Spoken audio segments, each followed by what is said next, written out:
میں ایسے معاشرے کو کیا نام دوں جہاں پہ فلموں ڈراموں میں موجود درد تکلیف پر رونا آ جاتا ہے، مگر اصلی زندگی میں کسی کی تکلیف اور دکھ درد کو ڈرامہ سمجھا جاتا ہے۔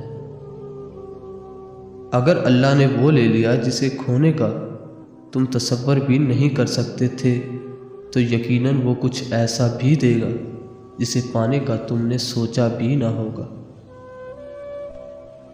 آپ اپنی زندگی سے بھلے خوش نہ ہوں، پر کچھ لوگ ایسے بھی ہیں جو آپ جیسی زندگی جینے کے لیے ترستے ہیں۔ کسی نے درویش سے پوچھا، دنیا میں سب دکھی کیوں ہیں؟ درویش نے ہنس کر جواب دیا، خوشیاں سب کے پاس ہیں، بس ایک کی خوشی دوسرے کا درد بن جاتی ہے۔ لوگ تمہاری دل آزاری کرنے کے بعد ایسا رویہ دکھائیں گے جیسے تم نے ان کی دل آزاری کی ہو۔ ہمیں تو قبرستان جاتے ہوئے بھی السلام علیکم کہنے کی تعلیم دی گئی ہے۔